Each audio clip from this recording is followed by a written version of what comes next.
Hi, welcome to biology classes with Lakshmi Chandra. As promised, in today's session, I'll take you towards the process, the actual process involved in gel electrophoresis. In the previous session, I had told you regarding the principle, the requirements and the application of gel electrophoresis. So here again, let's look the requirements one by one. First, agarose gel is taken. So here I have taken agarose gel because here I am going to separate the DNA fragment using gel electrophoresis. If I want to separate protein using gel electrophoresis, I would have taken polyacrylamide gel. So the nature of the gel depends upon the content or the actual thing that you want to separate. So here I am going to separate DNA fragments. So my gel is going to be agarose gel. So here the agarose gel, let me just represent it here with a diagram like this.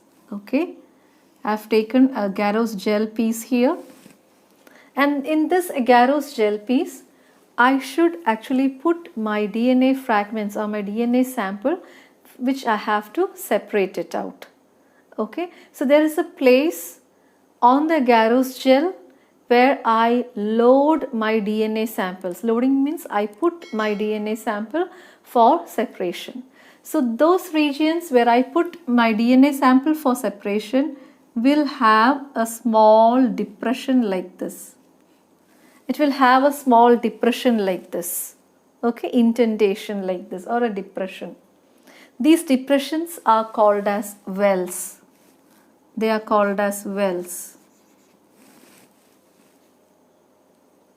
Okay, so I can just draw agarose electrophoresis like this, that it is going horizontal, or in another way if I represent, I can put the gel like this. Here it is vertical, and so here I am going to load my DNA samples.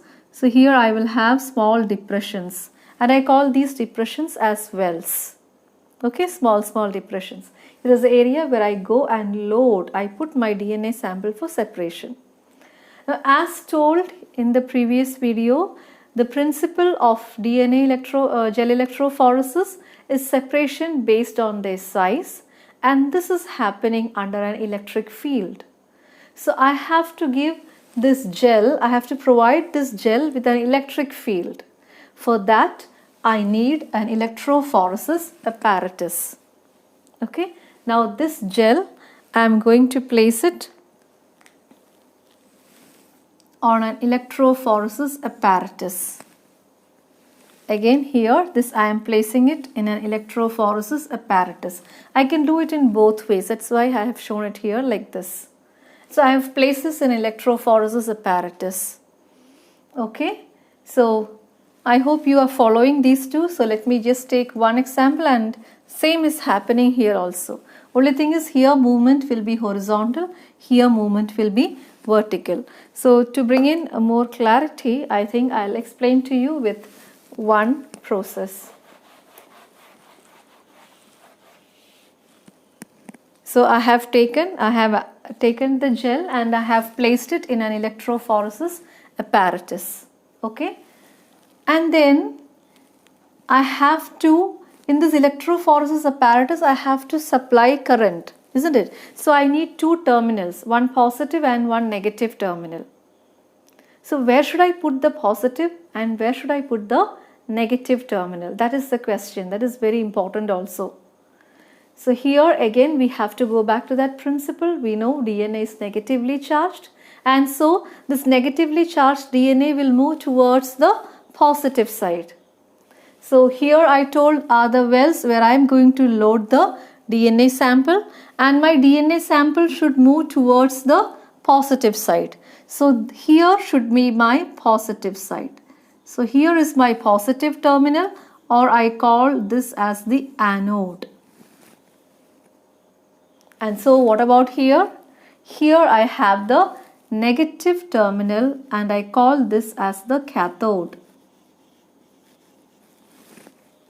In the electrophoresis apparatus also, you can see a red color terminal and a black color terminal. The red color indicates the anode and the black color indicates the cathode. So always I have to place my wells towards the black color terminal. Only then it will move from the negative area towards the positive area. Okay. So here I have taken the gel, I have placed it in the electrophoresis apparatus in the proper alignment. Now when I pass electricity, when I just connect these two terminals to another instrument where if I switch it on, current will pass through this. So actually if the current has to pass through the gel from one area to another area, there should be something to conduct this electricity. And that conductor should be filled with ions. And that conductor should not disturb my DNA fragments in any way. It should not change the nature of my DNA fragments. It should just separate it out, that's all. So I have to use something which is conducting the electricity, but it is not changing my DNA fragment in any way. For that, I use a buffer. A buffer. It is a solution filled with ions. So I just fill this area, this electrophoresis apparatus, with the buffer. And this buffer will be there over the gel also. It will be running over the gel also. So buffer will be there everywhere. It will be there in the positive side, it will be there throughout the gel, and it will be there in the negative side as well as in the positive side. Okay, so buffer, it is to conduct electricity properly without bringing any change in my DNA, the nature of my DNA. Okay, then the next thing is I have to use a DNA tracking dye. For that, I'll just take a small vial like this. Okay, here I will place my DNA sample to be separated. So in this DNA sample, there will be plenty of fragments which I have to separate, okay, according to its size. So my DNA sample is here, but this DNA sample is colorless. You know, it is a white color thread. This agarose gel is also colorless. So whether it is moving through this gel or not, I don't know, because both are colorless. So in order to track the movement of my DNA, in order to identify the movement of my DNA, I use a DNA tracking dye in order to identify the movement of DNA. So along with the DNA sample, I also add the tracking dye here. Tracking dye. The usually used tracking dye is bromophenol blue or cyanol. Okay, so these are the tracking dyes that I add along with the DNA sample. This tracking dye will also give a density for my DNA, so that when I load my DNA sample here in this well, it will be placed inside the well. It will not mix up with the buffer and it will not spread everywhere like that. It will get a density also, so it will be seated inside the well in that depression. Okay, so I have taken the DNA sample and I have loaded here in the second well. The second well I have loaded. Okay, then I use a DNA staining dye. DNA staining dye. You should understand the difference between DNA tracking dye and staining dye. Tracking dye is just to understand whether my DNA is moving through the gel or not. Okay, where it has reached. Only that much I can see.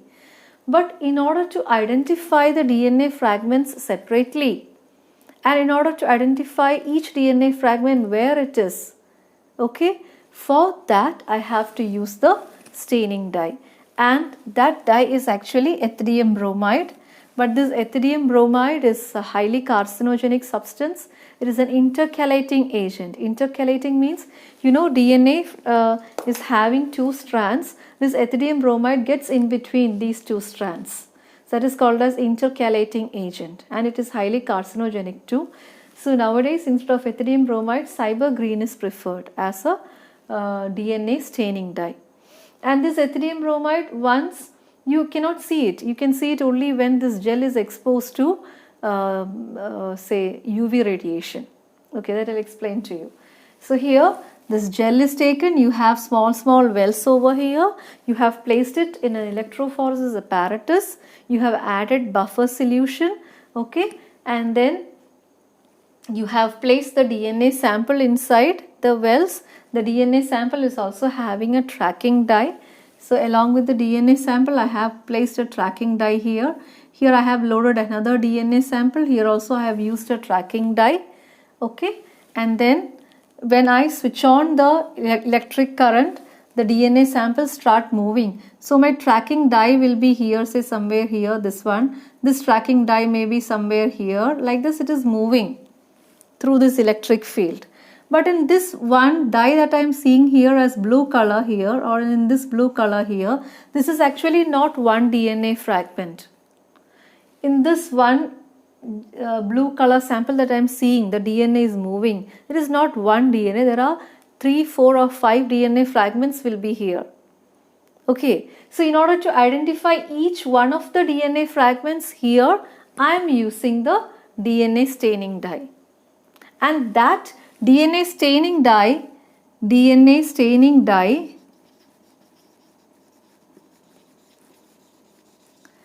I will not add along with the DNA sample. DNA staining dye is not added with the DNA sample. It is a DNA tracking dye that is added with the DNA sample.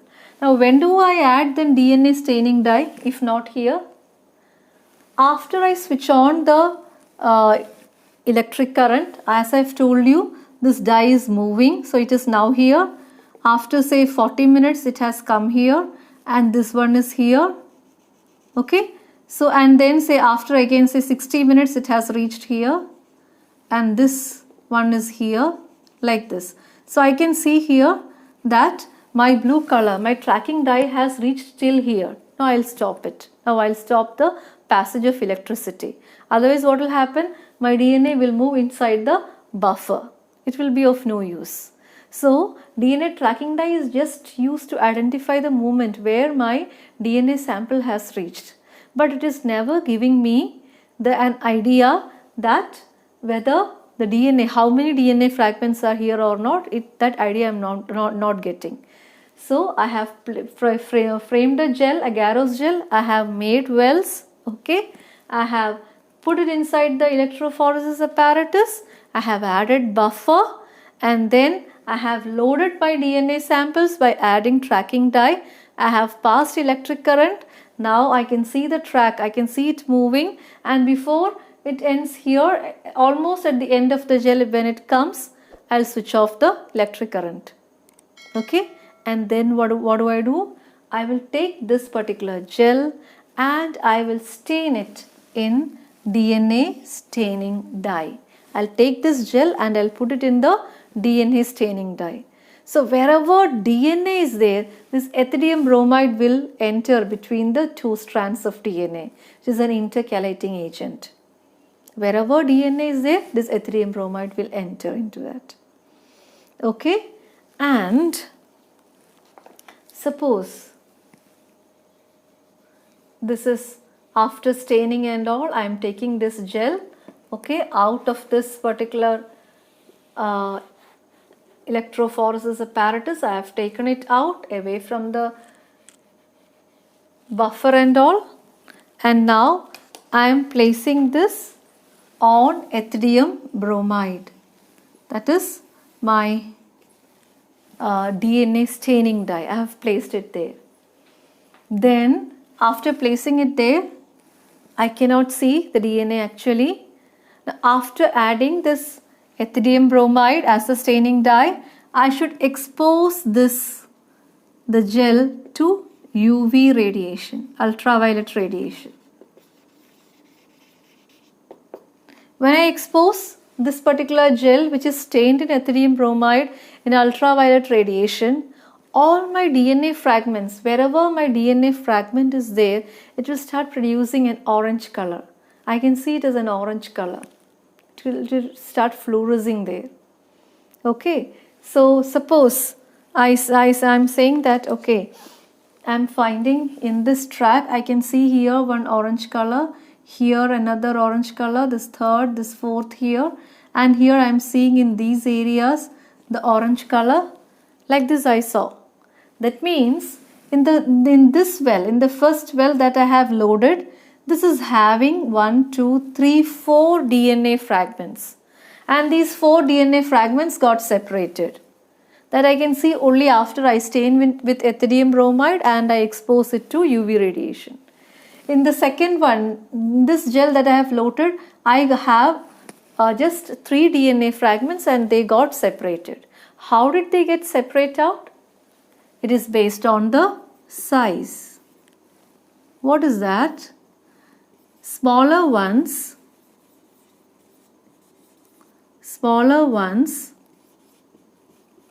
will come out first. Smaller ones will come out first. That means here this is the smallest one. It traveled all through this distance and it came here. In this particular first well, this is the smallest one. It came till here. It can come out faster. But this is still larger than this one. This is again larger than the previous one. So since it is larger, it is coming slowly only from the well. Smaller ones, they come faster. Okay, so smaller ones will come out first. In the second well, this is the smallest one. So this came out faster. This is the largest DNA fragment. So this is still coming only from there. But when you see the tracking dye, you can see the blue color dye has reached here. That is tracking. Okay, but this is the DNA that you actually see. So here, based on the size, the smaller ones will come first. Suppose imagine one DNA is linear, another DNA is circular. Among these two, which one will come first? It is always the circular one which will come first. Okay, then 2 ways questions can be asked for the exam. Smaller ones, they come first, that we all know based on size. Again, if it is a linear and a circular one, which one will come? It is a circular one which will come because the surface area that it is occupying is less. So it can easily pass through the sieve of the agarose and it can come out very quickly. Okay, so in these 2 cases, the circular ones will come. Suppose it is asked whether it is the chromosomal DNA that will come or whether it is the plasmid that will come first. Again, your answer should be it is a plasmid that will come because plasmid is circular, chromosomal DNA is linear. So this way, children, in any way the questions are asked, you should be able to answer. My viewers should be able to answer. That's my intention. Okay, so this I think it is clear. Okay, so after ethidium bromide, after passing it to the UV radiation, you can see it very clearly. Now, but I know that this is small, this is larger, this is still larger, this is very big. But I can just say like that, but I don't know the actual size of it. And I want to know the size. For that, what will I do? For that, in the beginning itself, when we had loaded the DNA samples, no, at that time in this well, here let me mark it as 0. Okay, I'm just marking it as 0. You can mark it with any name. You can put it as A, X, Y, anything you can put. So I'm just marking it as O. And in this one, I will add my DNA ladder. DNA ladder. That means here I will add all the different sizes of DNA fragments. 100 base pair will be there, 200, 300, 400, like that all the different DNA fragments whose size I know will be loaded here in the first one. Okay, so suppose I have added here, say in the DNA ladder, I have added DNA base pairs starting from 100 base pairs to 500 base pairs, imagine. So my 100 base pair is the smallest one. That will come here, okay, then 200, 300, 400, 500, this is how. So this is my 100th one, 100, this is my 200 base pairs. So this band is showing 300 base pair, this is showing 400 base pair and this is showing 500 base pair. This I am very sure because I have added something called as DNA ladder whose size I know. Okay, so I can say this one is its base pair is between 100 and 200. This one, its base pair is near to 300. This is near to 400. This is exactly 500. Like this, I can analyze the length or the size of the DNA fragment as well using this ladder. Isn't that wonderful? Okay, so there are many applications about which I had already dealt with in the previous video. So I hope you have understood the whole process of gel electrophoresis. It is very simple techniques. This is agarose gel electrophoresis, which is used as a separation technique for separating DNA fragments which has undergone restriction digestion, and it is all based on the size that the process is happening. Here we use basically two dyes, DNA tracking dye and a staining dye. With the staining dye, you use etherium bromide and then you put it under UV radiation. You can see it's a fluorescent orange color, the DNA bands. And suppose among these all these bands, if you want to take out this particular area, this particular DNA which corresponds to 300 base pair, you can just cut out the gel and you can remove it.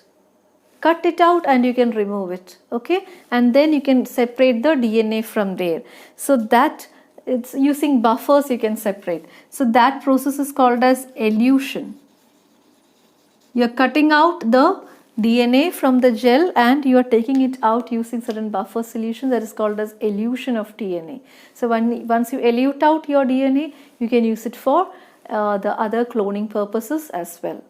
So hope this part is very clear. In the next video, I'll come up with polyacrylamide gel electrophoresis. If you have doubts or any queries or any explanations if you want extra, please feel free to ask it and support me by subscribing my channel. Thank you.